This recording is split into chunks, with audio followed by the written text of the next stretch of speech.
Yeah, first of all, best of luck to Coach Beck and Coastal. I know they got James Madison, I think, next week. That's a team that we have a lot of respect for, a coach that we have a lot of respect for. It's a good football team that had won 4 out of their last 5 games going into tonight. They were playing their best ball, had scored 40 points or more in 4 straight games. So we knew that tonight would be a challenge, but just really, really proud of our guys. Like that, this was not easy. And I know everybody just thinks you're playing a non-SEC team. You're just supposed to roll in there and win 51-7. It doesn't work that way, guys. This is college football, and especially the emotions of last week, the disappointment of last week, responding, and and people wondering how South Carolina's going to respond and how are they going to be motivated and how do they come back from last week. Well, we made a pretty strong statement tonight about what this place is about and the culture in this program, as I knew that we would. Going back to, I think I said something about perception and reality earlier this week, and Hale asked me what I meant by that. And tonight was a great example of that. Not just our team, but our fans and the way they showed up tonight, and for all the, disappointment of last week. We did that thing on social media last year about the people on Bush River Road that every single Friday at 5:55 p.m. when our buses roll by, they're always out there, those sweet ladies and the people that live on that street, and they're waving their Gamecock flags and they're cheering and clapping just to watch our buses go by for 10 seconds, if that. And sure as heck, they were there last night, just like we knew we would be. And then we showed up today for Gamecock Walk, and that thing was awesome with our fans, and I knew it would be. And then to walk out into Williams-Brice Stadium for another awesome environment, and how loud it was and the energy that our fans had in that stadium, it's another example of why this place is so special. It's another example of why we have the greatest fan base in America. So thanks to them, and that's what's real. When we talk about perception and reality, that's what's real. The greatest fan base in America and a really strong culture within our locker room right now, and you saw that. I want to thank the students that were here today in the cockpit, because they didn't have to be. I know Thanksgiving break has started here, and they easily could have bolted out of town yesterday and headed home, and they didn't. They stayed out here tonight to watch us play Coastal, so we're so appreciative for them. And appreciate the troops. Salute the Troops Day. It was awesome seeing those guys across waving their towels during Sandstorm and having a great time. We're so thankful for them and all they do for our country. And God bless the men and women in our military. And so thankful that we were able to honor them today. And just a great example of what this team is about. We've had heartbreak all season, but today was an opportunity to go out and put all that on display, our culture on display. And we did that. What a way to start the game. With the opening touchdown on the very first play. Love the way that our defense played throughout the night. The stops that they made on 4th down, the responses our guys always had. It was just a great team effort and really good in 2 phases. Extremely disappointing to get a freaking punt blocked. Makes me sick, but really good in 2 phases tonight with the way that we played. And a lot to build on as we continue to get better. It was so awesome to get young guys in there at the end. You saw how excited our entire team got at the end of the game when Bradley Dunn scored a touchdown, and then we also had Larry Scott and Chase McCracken in there lined up as receivers, 2 senior running backs that we wanted to get in the game. You saw how excited they got at the end of the game for so many of our young defensive guys that hadn't played football before, and DQs over there on the sideline trying to get me to call timeouts on defense on the last drive just to get like more guys in the game and save time so they could have more plays to play. I mean, that's what this team is about, and that's what these players are about. To see Ryan Brubaker going in there and get to play tonight, and not many of you know his story, but there was a serious question about whether Ryan Brubaker would ever play football again with his injury. And I can remember when we had spring break last March, Emily and I are driving down to Kiowa for my spring break because our kids didn't have spring break at the same time, and I had Brubaker's parents and Brew on speakerphone, and we're talking, and she's in tears hearing them talk because we didn't know what Brew's future was. And not only did he get to play football again, he played tonight.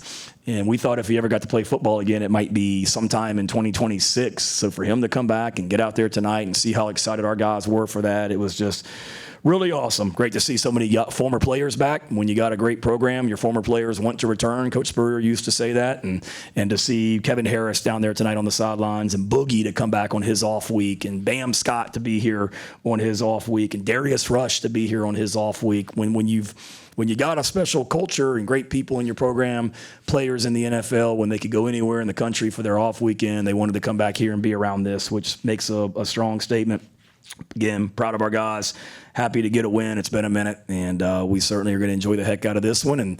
And then we know what's coming next Saturday at noon, and will be an awesome environment. And got a big challenge against those guys, but we'll worry about them tomorrow and celebrate and really, really enjoy this one, because our kids, our players, they deserve it, and our fans that were in there in that stadium tonight, they deserve it. Questions? Shane, a couple for you. First, how are Nick and Dylan? Nick and Dylan should be good for next week, David. Nick was not able to go tonight, not totally cleared. He ran the other day and ran fast the other day, so we're hopeful that he'll be fine for next Saturday. Dylan kind of had something aggravated him that was the question mark before the Ole Miss game, when we had him questionable in the injury report the Friday night before the game.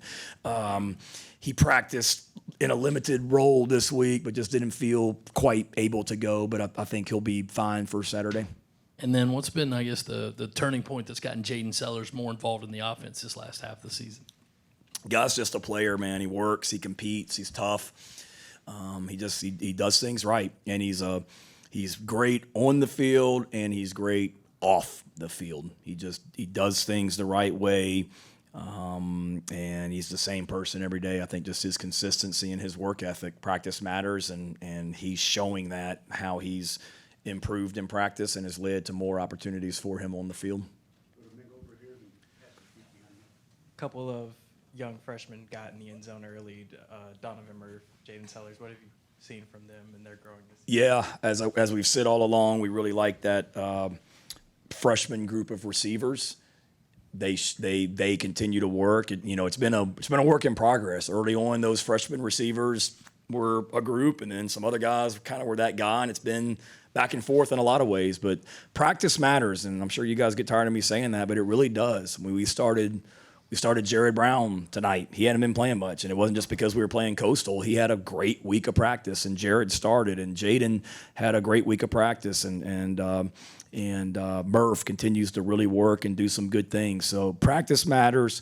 How you handle yourself off the field matters, and those are good young players. And it's a lot of them. We got Jordan Gidron in the game tonight, and Lex Cyrus is a young guy that's redshirt and that's going to be a good player. So that freshman receiver crew that we brought in was highly recruited and decorated for a reason, and you're seeing guys flash at different times, and that whole group is going to be good. And it was nice to see them step up tonight and do what they did, and allow, how about Lenora 16 of 20 for, 274.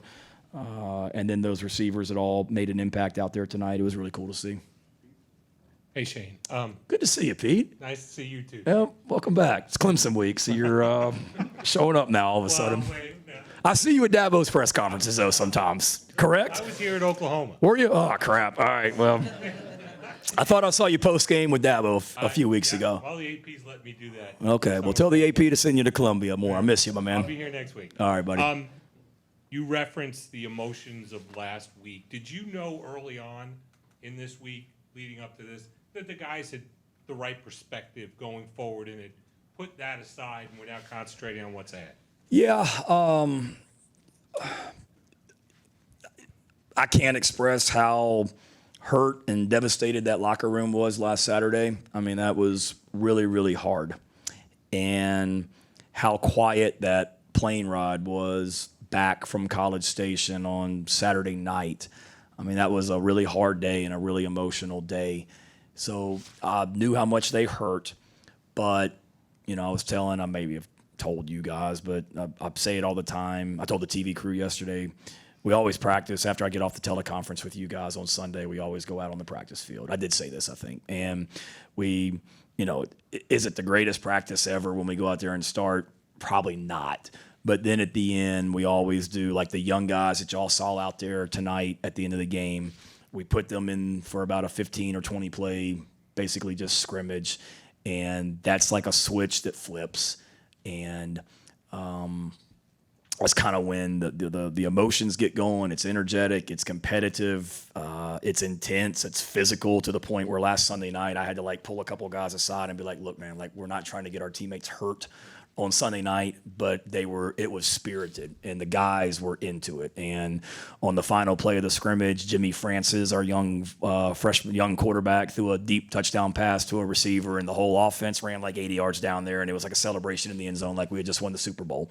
And I walked off the field saying, all right, we're going to be okay. And I feel that way every Sunday when we come off the practice field. And if we didn't, I'd be concerned, but you know how they're going to respond. And then the way we practice this week, still though, but you're worried because Coastal's got a good football team that can score points, and they do enough on special teams, as we saw with the freaking block punt, to create some problems.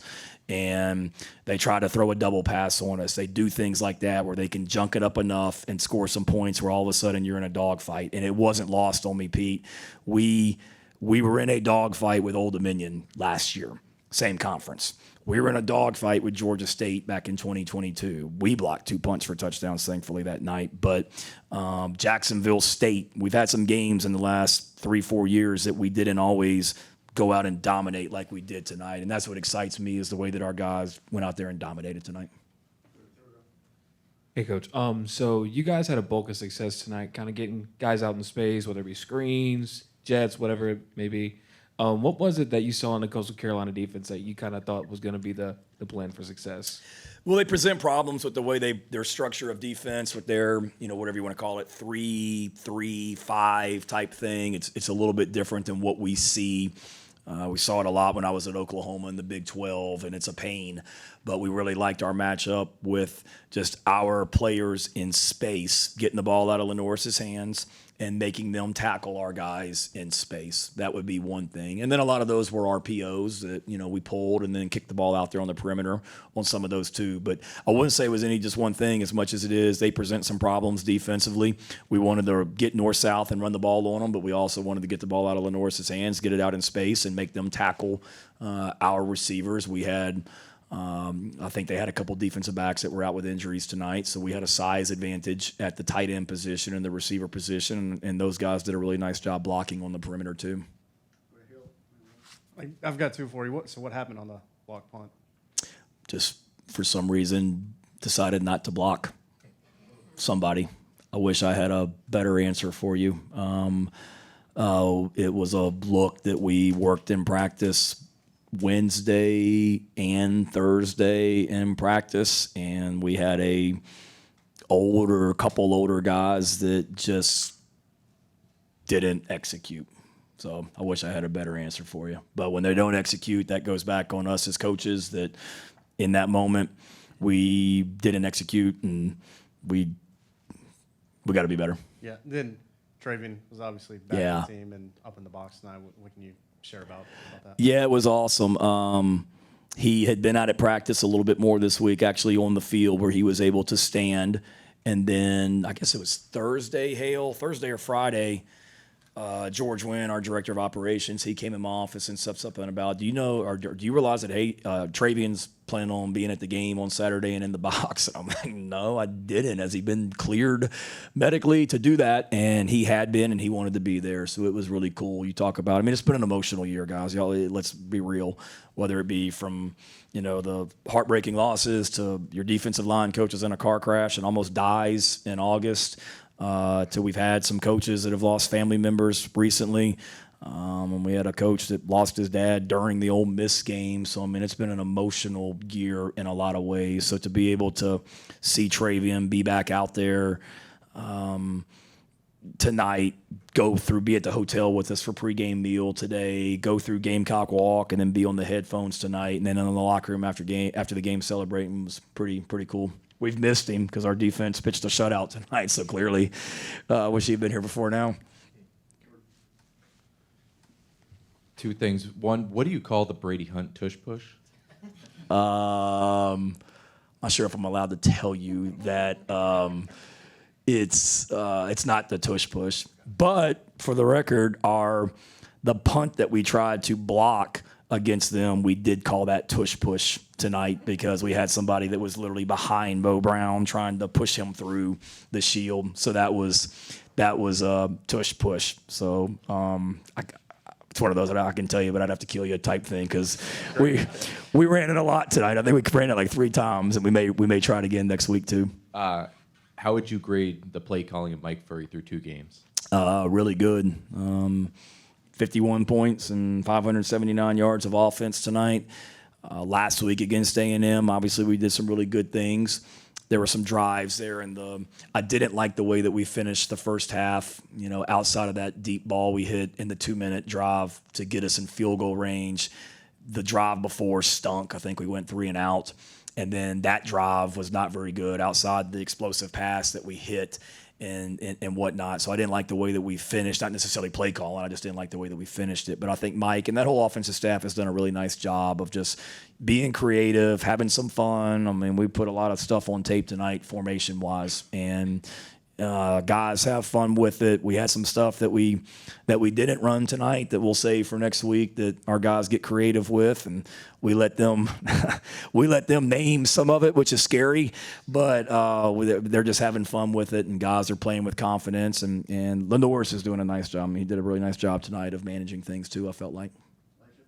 Speaking of Coach Furry, like earlier in the week, he talked about like in that second half of the Texas A&M game, a lot of it was execution based. How would you kind of grade how your offense was able to execute a lot of what the game plan was? I thought really good. Certainly some plays that we'd like to have back. There were a couple, passing game wise, run game wise that weren't quite exactly how we wanted to do it, but that's going to happen in a game. But overall, I thought we did a nice job. We gave them some unusual formations and had to make them adjust to some things. And for the most part, I thought our guys did a nice job of executing. And that was a key for us tonight. Offense, defense, and special teams was just doing your job and executing, because it's true. I mean, we lost that game last week. You give A&M credit, but we lost that game last week because we did not execute well in the second half. Just simply doing our jobs on certain plays, and again, that falls back on me. So that was a big point this week of just don't try and do too much. Just go out there and do your job and execute, and we did for the most part. What was kind of the process and the conversation that led to you guys going with Brady as your sneak guy? And is he maybe the most experienced guy in your roster in terms of taking snaps under center? I wouldn't say most experienced, but he was a high school quarterback. He's smart. He's a really good football player. He is, he makes all the calls on our punt team and can handle things on the punt team for sure. He's just a smart, heady guy. If you guys remember last year against Kentucky, we had a 4th and 1 where we put him under center against Kentucky. It was about the 45-yard line over on the right hash near our bench, and we had him under center, and I think they jumped off sides on the play, maybe Kentucky did, or something like that. But it wasn't the first time we've had him like in an under center position. So I think it's more just high school quarterback, smart, tough, good football player, great athlete. Coach, we'll let you go.